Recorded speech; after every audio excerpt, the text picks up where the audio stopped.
अगर बिना भगवत आश्रय भागवत आश्रय के कोई भगवत सन्मुख जाएगा तो उससे कोई ना कोई अपराध बनेगा, उससे कोई ना कोई चूक बनेगी, वो कहीं ना कहीं वंचित रहेगा उस भाव में आने से।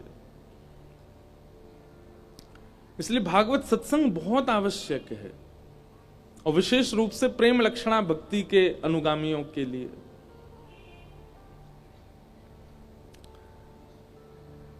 भाग्योदयेन बहुजन्म समर्जितेन सत्संगमं च लभते पुरुषो यदा वै अज्ञान हेतु कृत मोह मदान्धकार नाशं विधाय तदोदयते विवेक।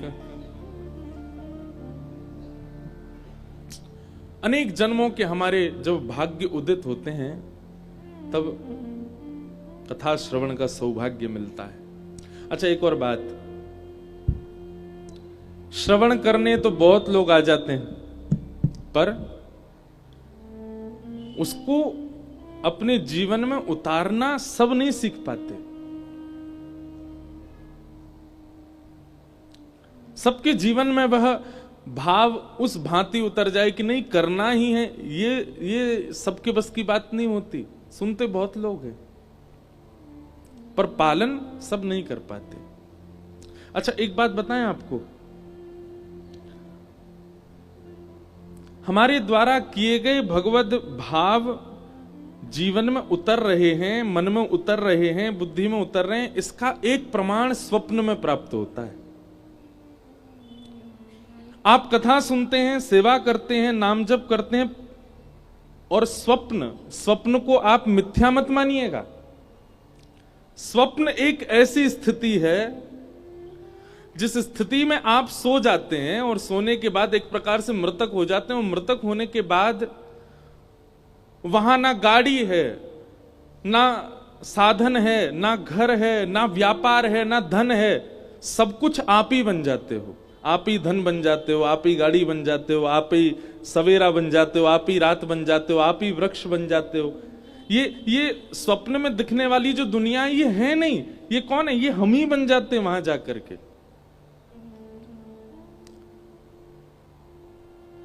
हमारे साधुओं ने, संतों ने, ऋषियों ने इस बात को प्रमाणित किया कि व्यक्ति के हृदय की वास्तविक स्थिति उसके स्वप्न में दिखाई देती है।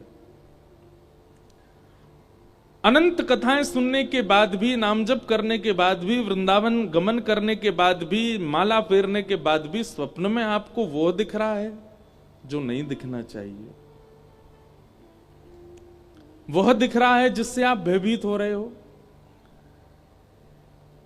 या सीधी बात, ना भय की कोई वस्तु दिख रही है, ना ऐसी कोई वस्तु जो नहीं दिखनी, बस संसार दिख रहा है, तो भी आप अपने हृदय का आकलन लगा सकते हो कि यहां है मेरी स्थिति। कई ऐसे साधक हुए, वे रात्रि में स्वप्न जो देखते थे ना उसको अंकित करते थे, कहीं ना कहीं उसको लिखते थे, जो भी उनको स्मृति में याद आया। क्योंकि स्वप्न का एक स्वरूप होता है कि सुबह उठने के एक क्षण बाद ही आप विस्मृत होने लग जाएगा, भूलने लग जाओगे आप। 2-4 घंटे बाद जो आप बता रहे हैं वो कई बार आप मनोभाव से बनाते हैं। स्वप्न वास्तविक याद सबको नहीं रहता, पर कहीं ना कहीं हमको अपनी स्थिति पता चल जाती है कि किस तरीके का स्वप्न हम देख रहे हैं। वो हमारी आंतरिक मन की स्थिति दिखाता है।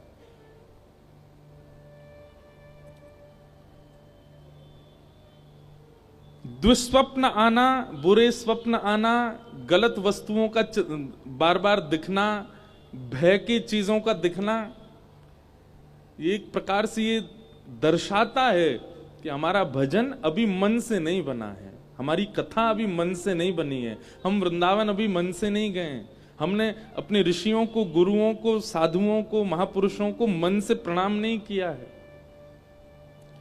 दो स्थिति बनेंगी यदि मन से होगा तो, या तो स्वप्न में कुछ दिखेगा ही नहीं, सोओगे तो ठीक सीधे सुबह ही उठोगे, और या फिर दूसरी स्थिति बनेगी कि स्वप्न जब भी देखोगे तो उसमें कोई निकुंज की लीला ही दिखेगी, निकुंज के भाव ही दिखेंगे।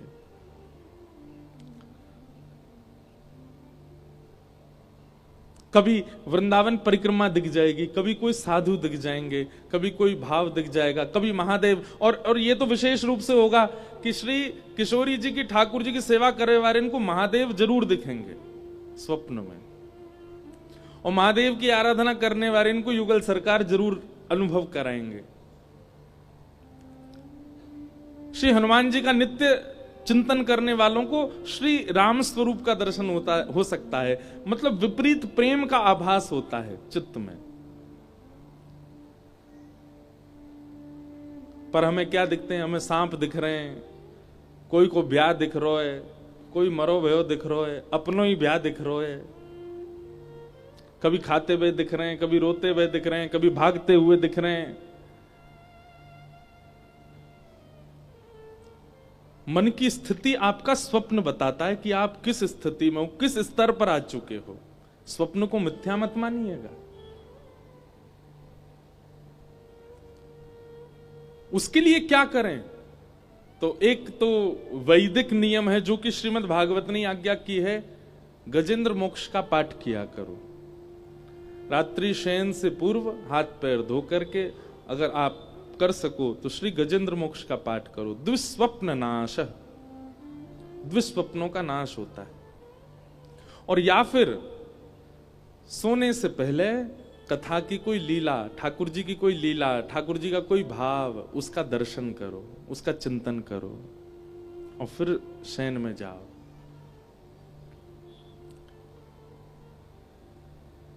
स्वप्न में दिखी, ये सूरदास जी वाणी लिखते हैं, कुम्मन दास जी ठाकुर जी की लीला लिखते हैं। इनको कहां अनुभव होती है ये? या तो स्वप्न में या फिर मानसी में। तो स्वप्न सामान्य नहीं है, स्वप्न स्थिति है आपके भजन की, आपकी मन की, आपकी बुद्धि की। आपके विकार कितने नष्ट हो रहे हैं ये आपका स्वप्न बताएगा।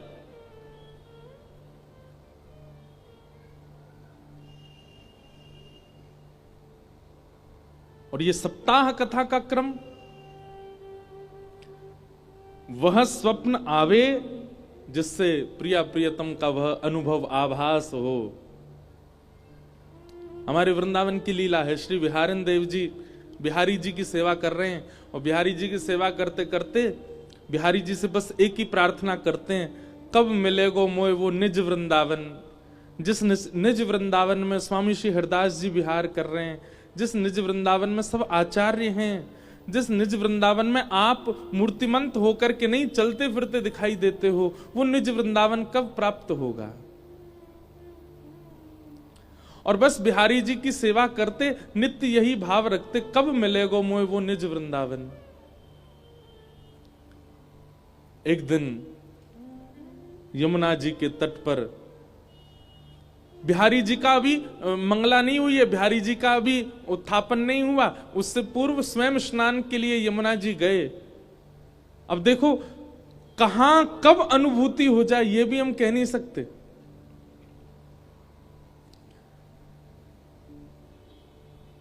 बिहारिन देव जी जैसे स्नान के लिए गए और यमुना स्नान के बाद जब नीम की दातुन कर रहे थे और दातुन करते करते करते नेत्र बंद हो गए और नेत्र बंद होते श्री बिहारिन देव जी निज वृंदावन में प्रवेश कर। अब बताओ कैसी अवस्था, अभी स्नान भी नहीं किया है, केवल मुख मांझ रहे हैं अपना, और उस अवस्था में श्री ठाकुर जी उनको निज वृंदावन में ले गए। निज वृंदावन में क्या देखा?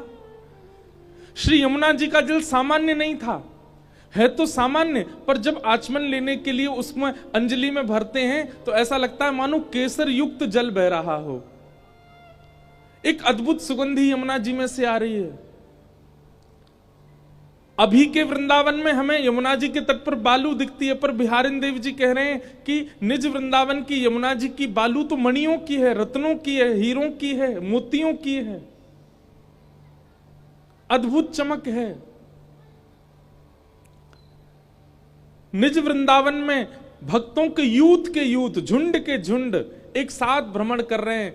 कहीं से बुलावा आता है, अरे ठाकुर जी वहां विहार कर रहे हैं, सबरे चलो, सब दौड़ करके जा रहे हैं और वहां जाकर के ठाकुर जी को दर्शन कर रहे हैं। तभी कहीं से टेर सुनाई दे, अरे जल्दी केसी घाट आ जाओ, केसी घाट पर श्री लाल जी विराज रहे हैं, सब वहां की ओर दौड़ने लगते हैं। ऐसा निज वृंदावन, उस निज वृंदावन में वे सब आचार्य हैं जिनकी हम चर्चा सुनते हैं। मीराबाई हैं, सूरदास हैं, करमेती बाई हैं, कृष्णदास हैं, सब हैं वहां। और तभी बिहारिन देव जी भ्रमण करते करते ढूंढ रहे हैं, कहां है श्यामा श्याम। बिहरत लाल अचानक दिख गए। और कैसे दिखे? यमुना जी की तट है, सघन कुंज है, और कुंज में एक दूसरे के गले में गलवैया दिए श्यामा श्याम रमण करते हुए आ रहे हैं। बिहरत लाल बिहारी दो यमुना जी के तीरे तीरे। बिहरत लाल बिहारी ने दो यमुना जी के तीरे तीरे। इतना अद्भुत दर्शन होता है श्री बिहारिन देव जी को। ठाकुर जी किशोरी जी को देख रहे हैं, किशोरी जी ठाकुर जी को देख रही हैं। किशोरी जी की गुलाबी चुनरी, ठाकुर जी की पीली चुनरी, वो भी नीचे आपस में मिल रहे हैं। ठाकुर जी के नेत्र किशोरी जी के नेत्रन से मिल रहे हैं। ठाकुर जी के कानन के कुंडल किशोरी जी के कानन के कुंडल से मिल रहे हैं। नथ बेसर से मिल रही है। श्रृंगार श्रृंगार से मिल रहे हो है। मानो श्री कृष्ण ही एकमात्र किशोरी जी से नहीं मिल रहे हैं, ठाकुर जी के अंग पर विराजमान जितने भी आभूषण हैं मानो वे भी सचल हो गए हों, किशोरी जी के आभूषण सचल हो गए हों, आपस में वे भी मिल रहे हैं। एक अद्भुत छटा का दर्शन होता है।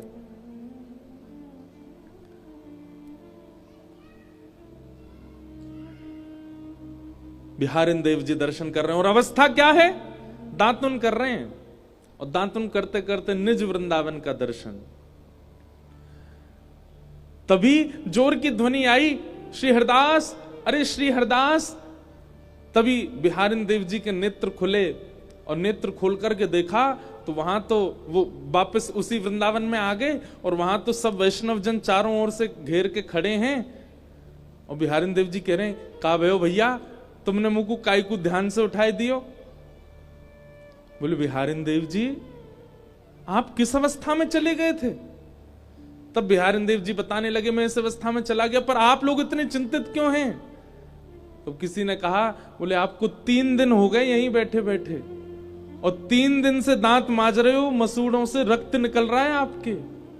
और इतना ही नहीं, 3 दिन से बिहारी जी शयन अवस्था में ही हैं।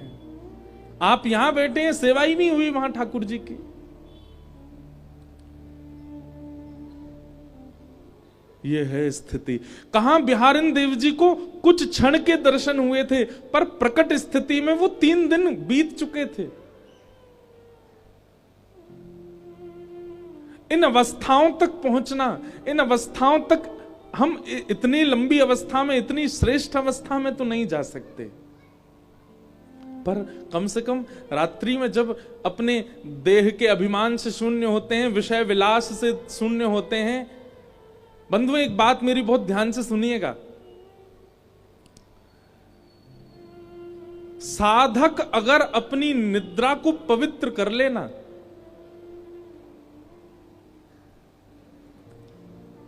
जब आवश्यक है तब अपने गृहस्थाश्रम के भाव का निर्वहन करे, परंतु अन्य भावों में यदि वो अपनी निद्रा को, अपने रात्रि शयन को यदि पवित्र कर ले, शुद्ध कर ले, जैसे दिन भर वो पवित्र अवस्था में रहता है वैसी पवित्र अवस्था में रात्रि शयन में अगर जाए ना, तो निश्चित है, हम व्यासपीठ से दावा देकर के कह रहे हैं कि रात्रि के स्वप्न में उसे प्रिया प्रियतम का निश्चित आभास हो जाएगा। बस वो शुद्ध अवस्था में निद्रा में जाएगा। और कम से कम हमारे युवा भाई बहन जो अभी ब्रह्मचर्य में ही हैं, कम से कम वो ही इस बात का प्रयास करें। वह चिंतन, वह छवि। हम कई बार बताएं आपको, हम कोई अपनी प्रशंसा के भाव से नहीं करें, कई भाव व्यास मंच से वो निकल आते हैं जो कहीं पढ़े भी नहीं गए हैं।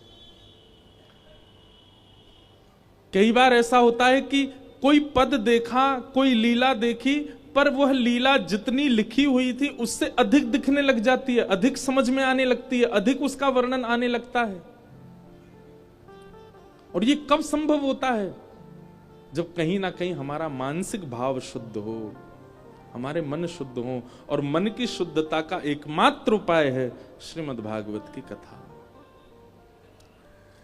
यहां ज्ञान के जो कड़वे नीम खिलाए जाते हैं ना, वो कड़वे नीम औषधि हैं, ताकि रसगुल्ला खा सको, ताकि गुलाब जामुन खा सको, ताकि गाजर का हलवा खा सको। खूब नीम खाई होगी तो फिर बाद में कुछ भी मिठास खाओगे तो शुगर लेवल बढ़ने में थोड़ी आसानी कम रहेगी, जल्दी नहीं बढ़ेगा।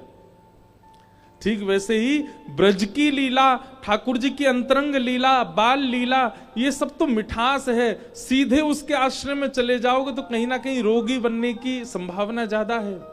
रोगी बनने की संभावना मतलब कहीं ना कहीं वहां दोष दिख जाएगा आपको। लेकिन श्रीमद् भागवत के अनन्य ज्ञान, जहां पर कई भक्तों के चरित्र, कई भाव सुनाए जा रहे हैं, इनका नीम यदि पहले ले लिया होगा तो उस लीला को समझने में और सहजता आ जाएगी। इसलिए भागवत में सीधे लीलाएं नहीं सुनाई जाती, पहले कई भक्तों के चरित्र और कई ज्ञान के प्रसंग सुनाए जाते हैं। तो ऐसी भागवत की कथा हमारे जीवन में आई है। हम उनके आश्रय में रह करके आइए उस स्थिति में पहुंचे कि कभी स्वप्न में ही सही ठाकुर जी का वह साक्षात्कार हो। कल हम लोगों ने महात्म्य सुना, आज से प्रथम स्कंद में प्रवेश करते हैं। श्रीमद् भागवत का प्रथम श्लोक।